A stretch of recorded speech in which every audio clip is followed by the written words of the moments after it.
Hello, and thanks for joining us once again on Core Ideas, the podcast where we delve into all things related to lake sediments. My name is Adam Jeziorski, and as always, I'm here with my good friend Josh Steempun. How's it going? Not too bad. And that was a new introduction, Adam. It was different than normal. I made some notes. I tried preparing. I was surprised because when you went off script, I thought, we're going to have to retake this. And no, it was good. Different, though. Perfect. I've never been introduced on the show before. That's great. I feel like I'm the guest today.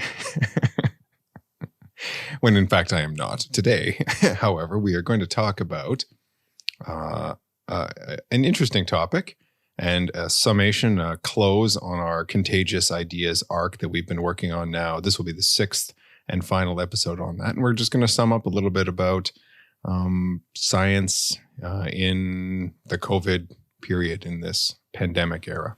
Science in a dangerous time, if you will. Science in a dangerous time. Yeah. Yes. 2020 is only, I guess it's more than halfway through now. Thank God. It's been weird. It has been weird. Yeah. It's it's an interesting one too, because this is the year we started the podcast. Did we record one in 2019, or we started all of our recordings in 2020, like early in January? Yeah. No, I think we did the first release towards the end of January, and it was like probably after New Year's, like in the depths of winter, but definitely. Right, yeah. So the Core Ideas podcast has never known a year but 2020. So from that perspective, it has only ever existed primarily under this very strange time period that we find ourselves in, and will continue to find ourselves in probably after 2020 has ended, to be realistic with ourselves. So that means, like, I've seen you, because we record these and we like talk more than we have in a while leading up to doing this, which has been really nice. But from other perspectives, it's been very strange. And included in that is in a scientific perspective. Yeah, no, definitely. I did not think at the beginning of 2020 that, the calls that we do to record these podcasts and seeing you on the screen, like, you'd be one of the human beings I see most. Yeah. Through this year. That is not like, my immediate family. Mm-hmm. Exactly.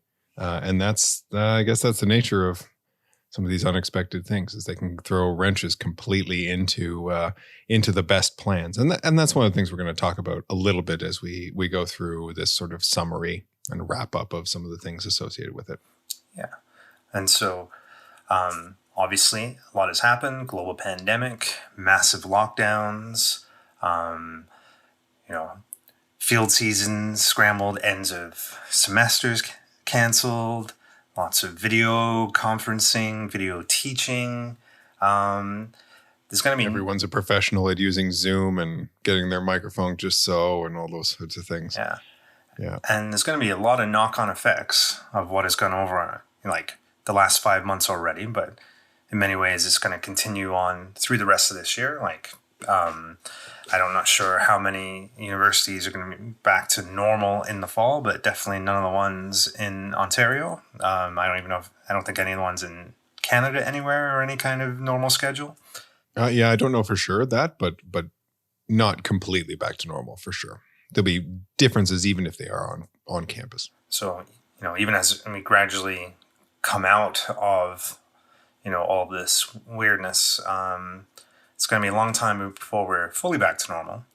And given, our interest in paleolimnology, talk about in more general terms, but one thing that I'm very curious to see is, will there actually be an impact in the paleo record that will be noticeable from everything shutting down, like, at the level that it did for the amount of this time? Like, it seems like there'd be no way that,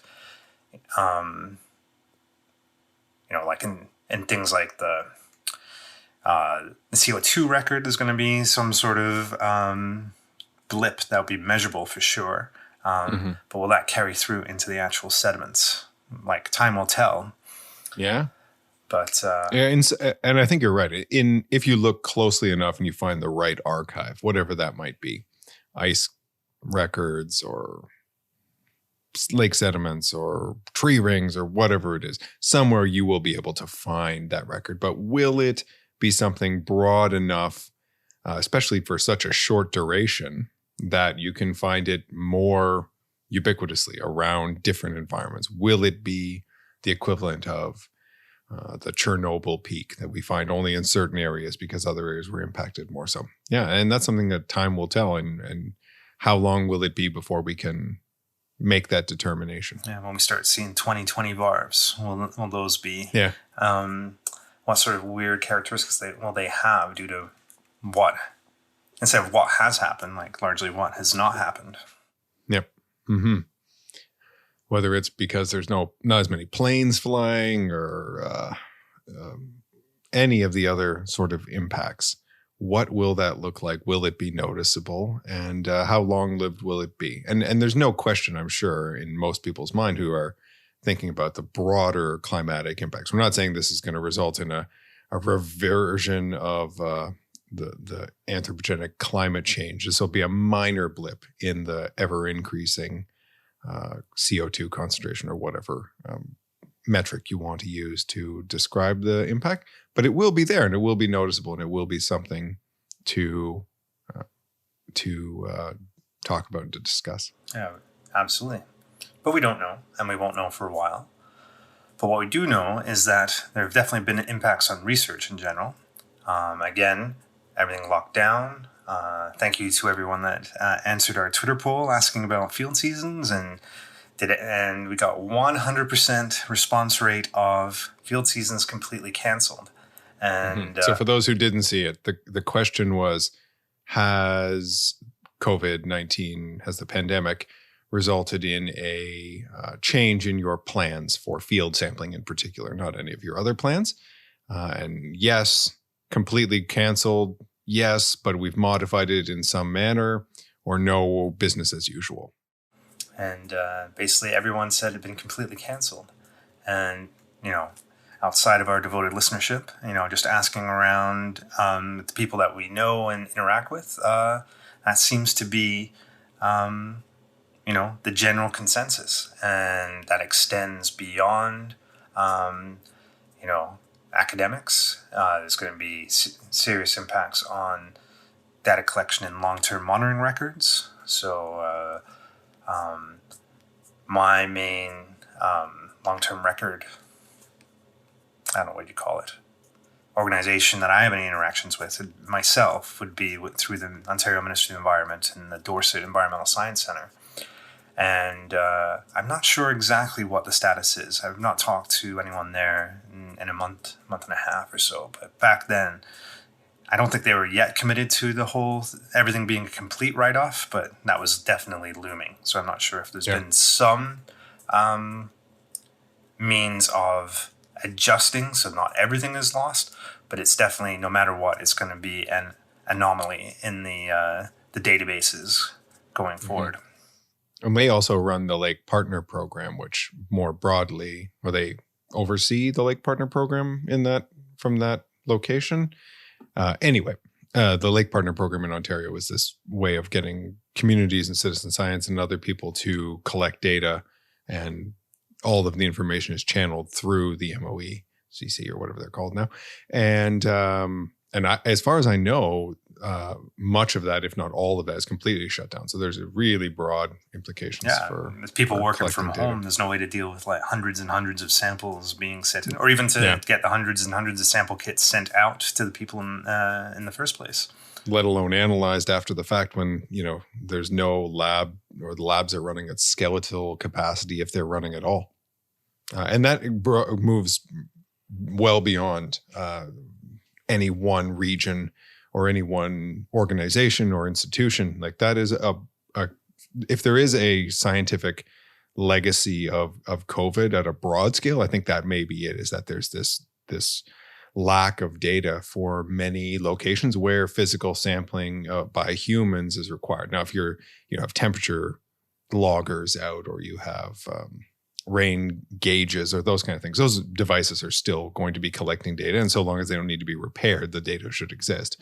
But where people need to go and sample them, that's going to be a real gap in the record moving forward. So that will never be replaced. Yeah, like zooplankton halls, water samples. Even Secchi disk depths, all of those things. Yeah. And going from there, so our focus, my only direct interaction so far in terms of these data sets has been with the dorsal bone, but I imagine extends to most, if not all. Although I would be curious to see if this is, in some of the states in the U.S. where the shutdown didn't really happen or happen on a much lower level, that they didn't, this will not actually be a blip in some records. Or in locations where there may be, it's easier to collect these samples and still keep physical distancing. I'm not sure if ELA is conducting some. I'm pretty sure from there's some stuff going on because their Twitter is there active, is some, but there is some sampling going on, at least in order to keep the experiments going that require these data, and some bare minimum amount of monitoring, or they may be doing all of theirs for all I know. So data will exist. It's not that everywhere has been completely shut down, but there will be a gap in some records, which have not had many gaps in a long time. I don't know how many gaps there are in the Dorset A-Lake set, but there's not many. It's a pretty complete record. And to have a year obliterated is a big thing. Yeah. And then going from there in terms of, so we're talking in those long-term data collections, largely about public entities. I think another one going forward will be the impacts on legislation in terms of environmental monitoring going forward. You were mentioning monitoring of the Athabasca River and some of the things that have been changing.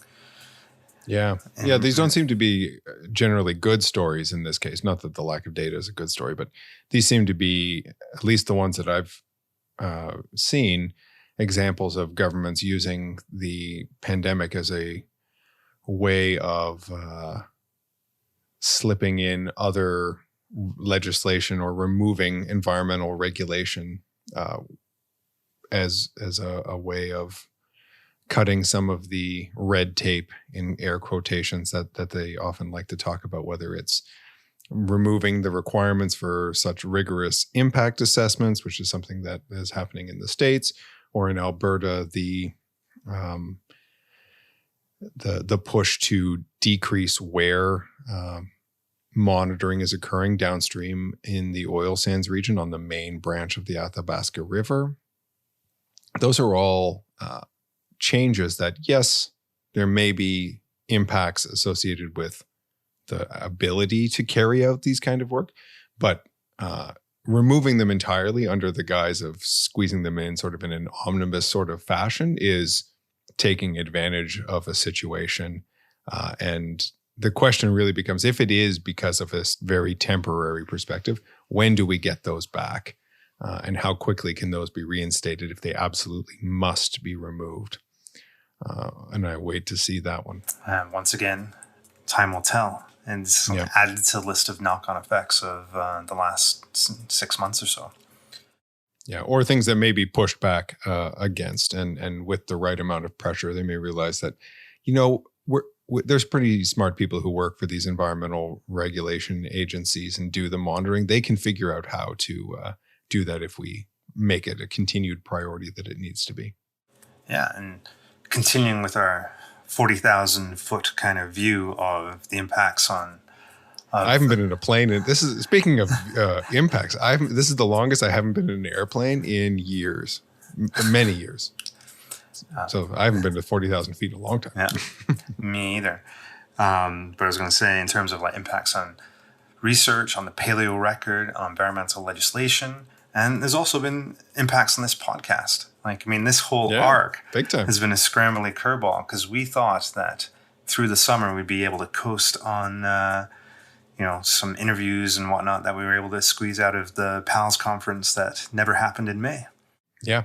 You might have got to hear someone beyond Adam and I and Jenny, who we made come on because she lives here with me, we might have had some different voices. We had some informal discussions about lining up some guest voices that just never happened. So what are you going to talk about? Well, let's talk about contagious ideas and fill in some episodes.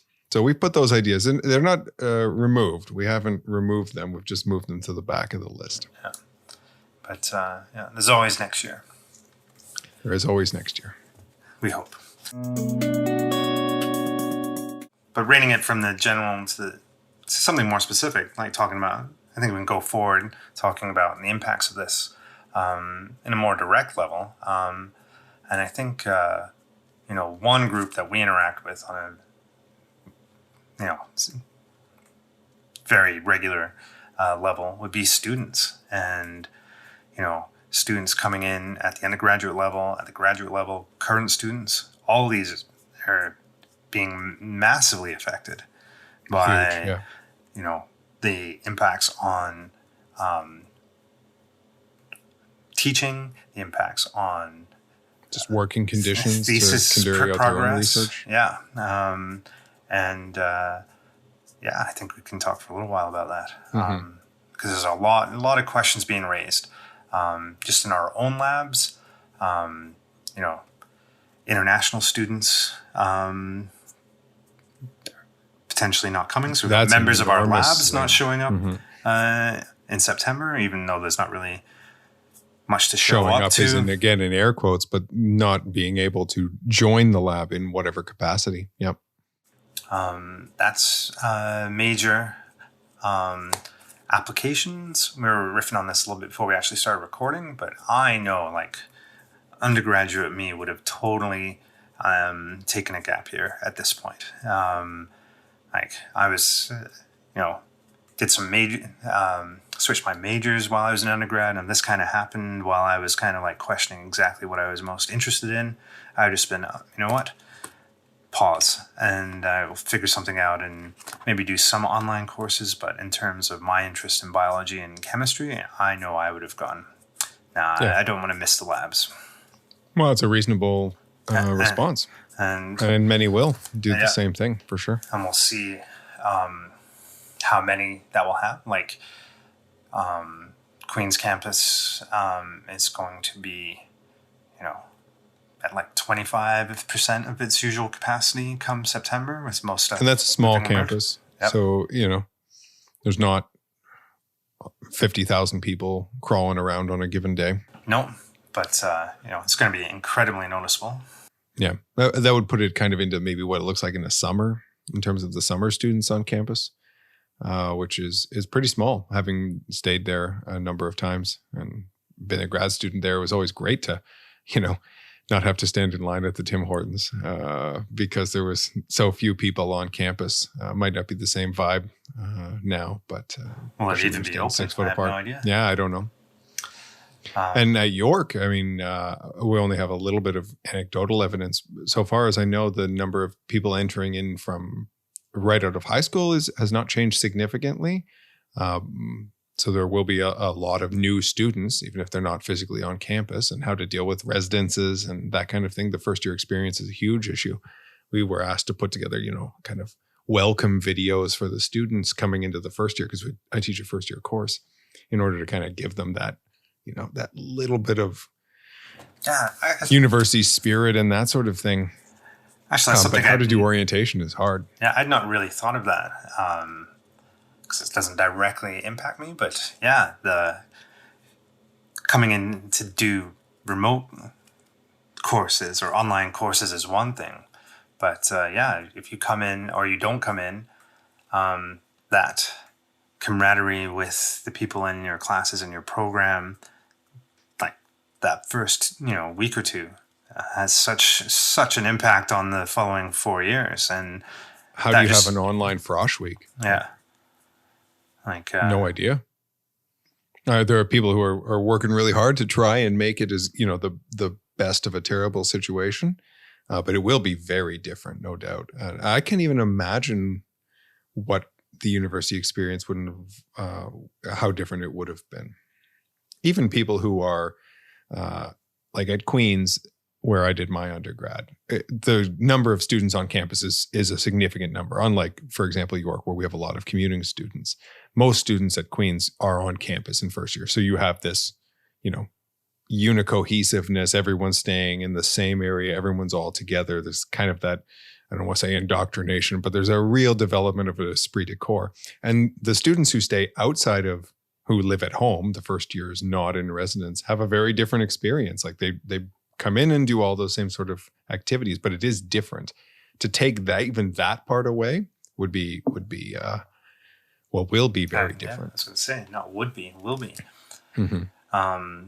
Yeah. And so it's interesting that you said that you're not seeing that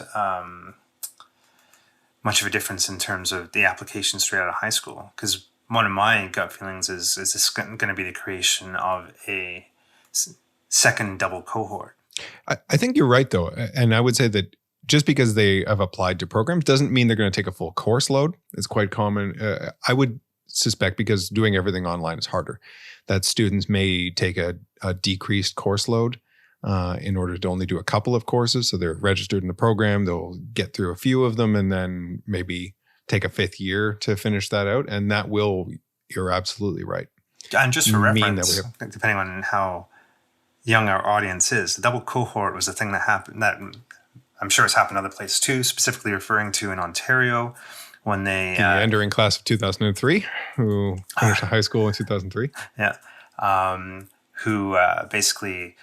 It wasn't grade 13, but the fifth year of high school that you could do, it was OAC at the time, was canceled. So you applied to university straight out of grade 12. And when that was canceled, then you had 2 years worth of students applying to university at the same time. The people who did the last year of OACs and the first year of students that applied straight from grade 12. And it was a big thing at the time in terms of accommodating that, double load into the universities. And I think you have some personal experience with that. I was at the grade 12 entrance group. So I had no option to do an OAC or a grade 13 year. And it really depended on the institution. So some schools didn't really change the number of program slots. So it became a little bit more competitive. Others opened up really broadly. A lot of them were limited by how many residence beds there would be. So Queen's didn't really expand their programs, and not because they couldn't have more biology majors. It was more because if 80% of the students who are admitted come to campus, there's just not enough beds for all of them to stay. So yeah, it definitely changed the whole kind of energy around the applying to university and getting into different programs. And some programs maybe were a little bit more challenging to gain access to.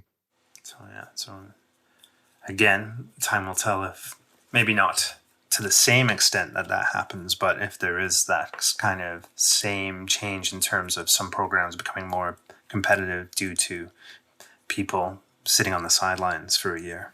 Yeah, I think that's very possible. And then there's a whole suite of potential impacts directly from that. So not just acceptance potentially becoming more competitive down the line, but then there'll be knock-on effects for years in terms of scholarships and grants if you're dealing with more people applying for the same things. Yep. So yeah, the financial impacts of this are obviously massive at every level, and they're not all things that have been felt or are being felt right now. There will be future financial implications, including how to support students who are now going to come to the university. And through scholarships, they come from all different sources. Some of them come from the university themselves, and all that money is invested into, ways to grow those funds. So universities have taken a hit on their financial portfolio, just the same as every other financial portfolio out there. So that is really, again, a whole pile of questions being raised for new students or students just starting, whether it be at the undergraduate or graduate level. There's a whole bunch of questions, being raised as well for the current students at the graduate level. And we've got a whole suite of students that are doing their defenses through a Zoom meeting. We have people missing a field season, and in a PhD or a master's, we only have, 1 to 3 field seasons to work with. That is significant. Huge, yeah. And, if you have no data, how do you construct a thesis? Yeah, there'll be many people who are digging through the sediment core archives in their respective labs, perhaps pulling out old records that might be usable for different kinds of analyses that it may not have been their first intention, but that'll be a start. And they may not use that for their entire project, but that would be a good way to get started and not waste not only the whole summer that has been missed for sampling, but then the entire year of analyzing those samples until you can go back to get the next set. So you're losing not just a window in the field, but all of the analyses you can do, trying to work with shared data. So we talked about open data and the ability to perhaps access some of those repositories and work with publicly available or shared information in order to incorporate that into a thesis. There are ways to work around that, obviously, but they'll be very project specific, very lab specific. And just another thing to have to think about in all of this while you're trying to, make sure all your family are well and all those kind of things that are already weighing on the mind. So there's a huge amount of extra energy that is required to deal with some of those situations. And they're real challenges. Well, big time. And now we're having a fair number of, even in my position within the lab where I make no real major decisions about anyone's future. I'm just, more in the role of a training / mentor role for people coming in. It's like, you can't, no one coming in right now, I can't sit beside them and check their chironomid trays and point out. No. Training is just ground to a halt. And yeah, and in Jenny's lab here, the students a couple of them have microscopes that they've taken home. I think you have a microscope. Yep, I've got a little at home microscope dungeon set up in the basement that I can find to. So the students who are just learning in some cases, they would keep aside those chironomid trays and then they would transfer them off to one of the postdocs who could then look over them or do things like that. Like they're working through those scenarios, but it's just so much more effort for everyone involved. It adds time, it adds effort, it adds logistical nightmares associated with all of it. You got to make do, but it really does add a terrible amount of strain. My goodness, yeah. No, I can't imagine the transporting of chironomid trays is or practical. Or pour them back into something. Yeah, I don't know. I'm not sure what they're doing. Practical or fun. And some of the students are back in the lab. So we do have students socially or physically distanced in the labs doing required work, but they had to go through a huge, well, I didn't do any of it. Jenny did all of it for her grad students, coming up with these plans of how they would be. They have to log when they're in and out of the building. They have key card access, all of those things. Just a huge amount of red tape, necessary red tape, but red tape nonetheless. Man, we need some omnibus bills. Cut that stuff. We do need, yeah, that's not how our university works. And then we were talking about this, like Adam mentioned a minute ago, the Zoom defense, which has become really, really common. I've done a few of them. And that's fine. Like as a platform, it works. It gets the job done. You can share your screen. You can answer questions. It's not that different. But what happens when you're done? The best part of defending your degree is then having all of your cohort, your colleagues, lab mates, whatever. Friends. Around to friends, yeah. To friends? What are those? We had very different experiences, apparently. Yeah. Wait, you were one of my cohort. To celebrate with, to toast in whatever way the huge amount of work that you went through, including surviving through a pandemic and finishing this thesis. That's if there's a not really consequential but very sad one in my mind, that's a big one. Oh yeah, and I think just on a my personal level of both my master's and PhD defense where you're done and you're told to leave the room, and they deliberate Now you get shuttled inside. into a breakout room. And they deliberate. A breakout room of one. You're just on your own, just looking at this blank screen. Yeah, Zoom. feel bad for those guys. So on the one hand, it was nerve-wracking, but like looking back, those are very memorable moments. I'm done, it's out of my hands, and feel pretty good. Like it's happening, and you reflect for a little bit second, and just like the difference, people must be having today in that experience where it's just like, de-zoomed. I don't know what whatever the terminology is. Yep. Put back into the main room. Yep. Screen not shared. Yeah, exactly. And so it's and the little things like that, the handshake or the high five or whatever it might be. Like, yep, you did it. You pat done on the back, doctor, or whatever. Yeah. I don't really remember the order. It was one of those things that goes by really fast, but I remember it feeling pretty good. Yeah. But and there's lots and lots of delayed celebrations, I'm sure. Yeah, and that's the idea, right? Everyone just has to stay safe, and those kind of things can wait, and that's why they have to. For the people who that the consequences are much more significant. And then maybe the last thing, we've talked a lot about students, and I would say that there obviously are impacts on the faculty and people who are teaching and the postdocs and all of those different things. In the grand scheme of things, I think the impact on the students is much higher, just because it occupies such a large proportion of the time that they're in their degree. Faculty members, yes, it's going to impact the finances of the lab and their teaching and their research progress and all of those things. Milestones and all, but... Yeah, and any place, if you're up for tenure or you're working your pre-tenure, that's a huge, really important time period. And a lot of schools have stopped the tenure clock for people for a year in order to accommodate that decrease in output and all those different, the difficulty of switching to an online teaching environment, those kind of things. Those are significant. I'm not downgrading the consequences of that, but as a proportion, it's going to be a small part of your whole career. It's not half of it. Exactly. Yeah, it's not half of your master's or a quarter of your PhD so far. But it is a huge amount of work. Like if you have a 5-year NSERC strategic grant or any grant that has a temporal duration, well, they all have time durations, I assume. I don't know of anyone who just has an unlimited amount of funding. Losing that productivity is a huge problem. See, I thought you were going to go a different way there. Because when you said if you have a 5-year, my mind filled in 5-year-old at home. No. That's in the next one. Yeah. And that is a big part of the,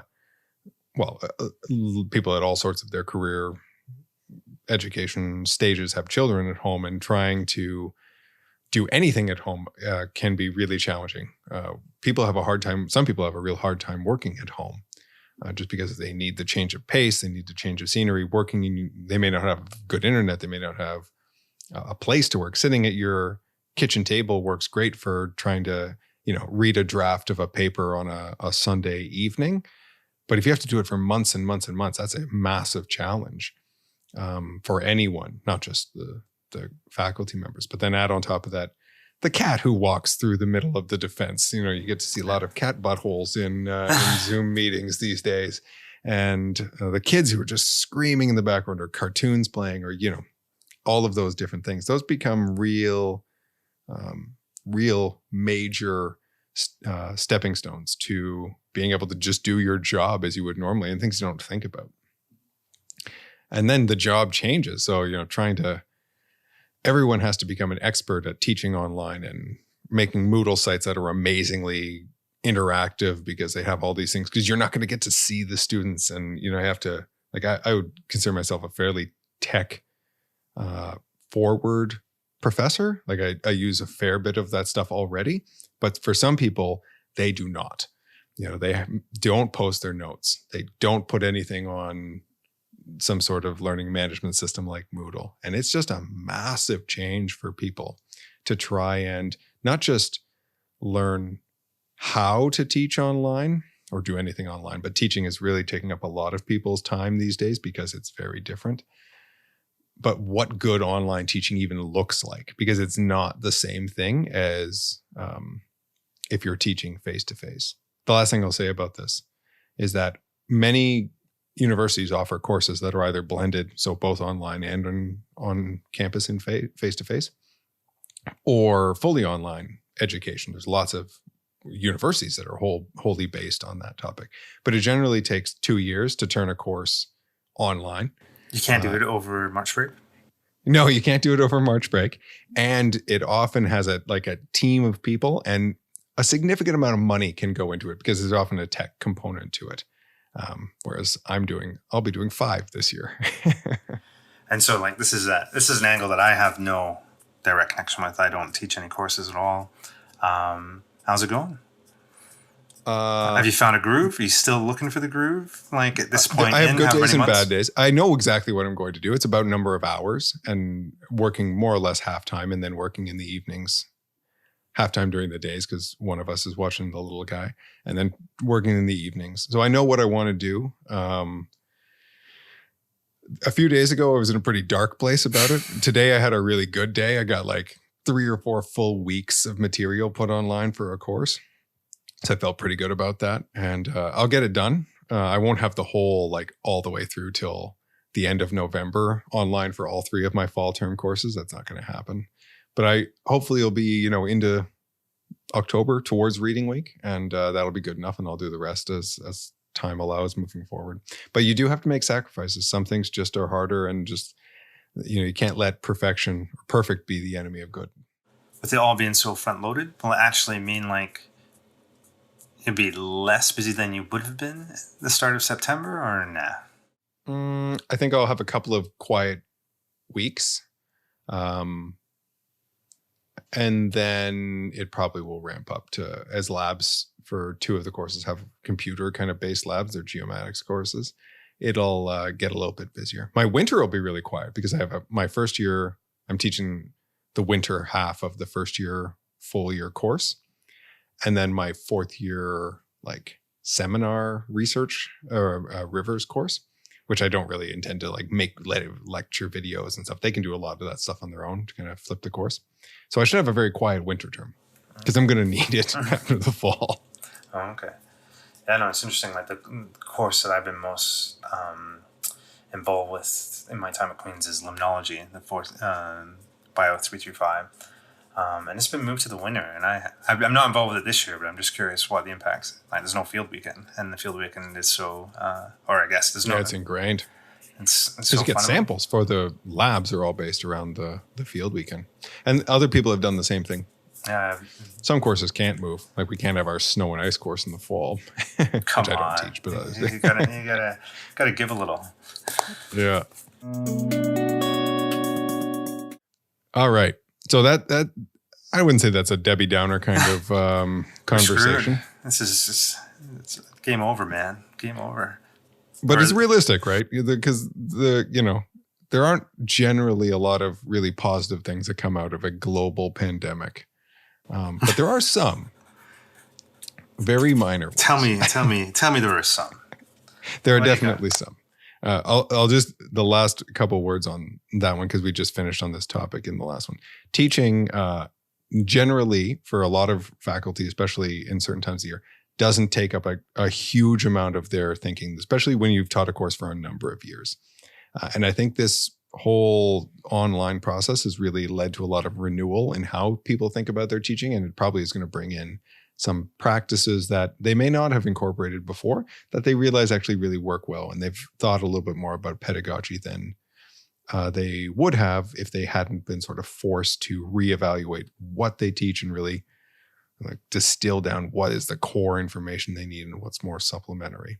So that's a benefit. I've had more discussions about teaching and good teaching with people because I do a lot of teaching. So people, and a lot of tech focused teaching. So it's something I've had a fair few discussions about than I've ever had. Oh, okay. Can I put you on the spot for a second and say, what is your biggest takeaway over this 5-month focus on remote teaching? A takeaway in terms of if I had one thing I would recommend to people, or recommend to people, what I've learned, or what you would go back and tell yourself, like last January? Has there been any kind of real revelations in this period, or no? Not particularly. I don't think so. I think a lot of the online is very different than like teaching online and having just some of your material and putting it online is not the same as teaching online. And that's fine because the students are expected to come to class. You know, you can make it easy for the ones who can't come to class or choose not to, but that's not what you're trying to do. This time we're trying to teach entirely online, and it's quite different.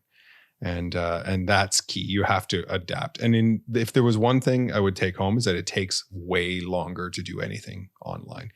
I've taken a bunch of courses through our teaching and learning group. And being a student in even 2 courses at a time, which I'm doing right now, is a fair amount of saturation of just energy. Of course, I'm trying to prep all of my courses too, but you know, it's hard to just keep up with even the minor things. So yeah, respect the fact that it takes people a long time to navigate that world. Okay. And then I guess another big silver lining, we've talked about this already, and we devoted a full episode to writing manuscripts. And I think there's, you know, maybe not 2020, but I think 2021 will probably be a, you know, banner year for publications, books, textbooks, and those kind of things in terms of volume, as people, you know, cannot go into the lab and focus on clearing their backlog in some ways. For sure. That paper I talked about in that episode, if anyone's listening who listened to it, got had minor revisions. I sent them back the other day. So I hope for accepted in the not too distant future, which was very fast. Have Excellent. You been... virtual high five? Virtual high five, yeah. Have you been asked to do any reviews? Thinking about what we talked about the other day. I have not been asked to do a single review during the pandemic. I have not. Me neither. You know, mentally, I guess I was prepared to get like a bump in that as well, but no. Yeah, I think Jenny's had 2 or 3, but that's not outside of the sort of normal range. So I haven't noticed a big difference, at least from our sample size of now 3. We don't have the necessary renown, I guess. Yeah, maybe not. Or maybe those are just kind of getting out there. And there's a lot of work on the editors too. So the associate editors, and we'll be sending those out. Maybe there'll be a bump kind of going. Yeah, I imagine they do not really view this backlog clearing as a silver lining in many ways. I doubt that as well. Yeah. And then, I guess there are some more kind of personal ones that are silver linings for sure. You get to spend more time at home. As I said, this is the longest time I haven't been on a plane in my adult life, probably. Seriously? Yeah. Well, because I hadn't been away since last field season. So like last year, to go a whole calendar year without getting on an airplane is not something I've done since I was a grad student. See, that's really interesting because that's part of that is because I don't have that same perspective, but I didn't get into a plane for very many of my field seasons ever. It was all drivable. So absolutely, yeah. Well, this is the longest I've not been in the field. This is the first summer I've not gone in the field since 2007, when I was starting my master's. So I've slowed it down since the kiddos arrived, and I have been able to spend a lot more time with them. Yeah, big time. And it's crazy. Like so my youngest will be turning 3 in a couple months. So this lockdown period is like a significant portion of her entire life. Like, I mean, your little guy's a year younger. Like, I mean, it's like a quarter of his life at this point. Yeah. Mm-hmm. Well, he's completely changed. Like, he's gone from just barely talking to talking in sentences in here. Yeah, and sometimes the sentences he come in like turns my chair around and says monkey video. Like he wants to watch a monkey video on YouTube instead of me getting to do this thing where he'll come and I won't say which one, he told one of Jenny's students who was on a Skype call that he loved him. He said, love you, because the only people he talks to on the computer is his family, right? His grandparents. So one of the grad students is now family, but that's been really good. Yeah, no. So it's been good, and working with the kids at home. I've found new, intellectual pursuits. Dabbled in some stop motion Lego stuff. They're pretty a month good. or so ago. If you're listening and you have not seen Adam's stop motion Lego video, it's not mine. It's the three of us put it together. Oh, sorry. It's on Adam's YouTube channel. However, no, it's not. It's on Twitter. It's on Twitter. Oh, I will link it. How are we going to search on YouTube then? I didn't say anything about YouTube. You know what? We will retweet it from the show. Perfect. It's relevant show material now. It is now. Yep. When this comes out, we'll retweet it. So there have been a few silver linings for sure. Yeah, and we've got to talk about a few different interesting things in this Contagious Ideas. I think just to go back to that, how the episodes have changed, the discussions we would have had with people at PALS, which we'll still get to, would have been quite different. And this will be the end. And for those of you who maybe haven't been as, if you are listening along at the actual time and not sort of listening to them all together, we have made a pretty big diversion away from paleolimnology in a few topics, though we've tried to tie them together.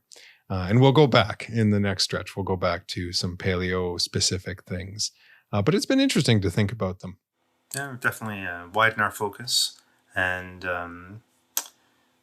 looked into something, or talked about some things and thought about some things that I've not really thought of in as much detail in quite a while. It's been interesting. I've enjoyed it.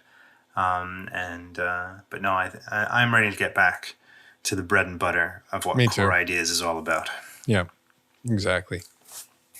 Talk about things that I don't have to Wikipedia almost everything we're talking about. Oh, come on. It makes no difference. It still happens. Yeah, it's true. And Wikipedia is great, guys. All right. Anything else? Anything else we want to wrap up here? No, I don't think so. I think, again, we're talking about silver linings in a time of great tragedy. And my heart goes out to everyone that's lost someone in this and is dealing with it. Like, we definitely have, within my family, some people that are high risk that we're very nervous about protecting. And the people who didn't have that option to stay at home and work in their basement and do that sort of thing because you're standing at the till at a drugstore or any of the different frontline jobs that medical workers absolutely had to continue for society to run. Our hardships are not so hard. Not at all. And there we go. Next time we'll dive into a little bit of the history of paleolimnology and get back into that topic. The history of lakes. It's going to be good. It's a multi-parter. Our first multi-part episode. Nice. How many parts? We don't know.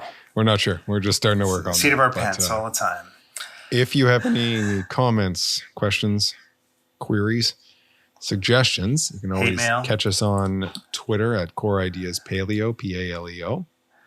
Or send us emails, long form, coreideaspodcast@gmail.com. All of our show notes are up on our website, Core Ideas, all one word, .ajeziorsky.ca. But really, it's easy to just look up the Twitter feed and click the link from there. And the show notes all eventually make it up there. I'm usually slow, so it might be because they take a lot of work. Because you put so much effort into them. But I think we're building a pretty cool resource and invite people to check it out. Yeah, this will be episode 18, right? And I don't think it'll be ready for Christmas 2020, but Christmas 2021, a collection of the memes is definitely going to have to be a little coffee table book we put together. So, all right, I love them. Put that right beside the t-shirts. Oh yeah, the merch, just as part of the merch situation.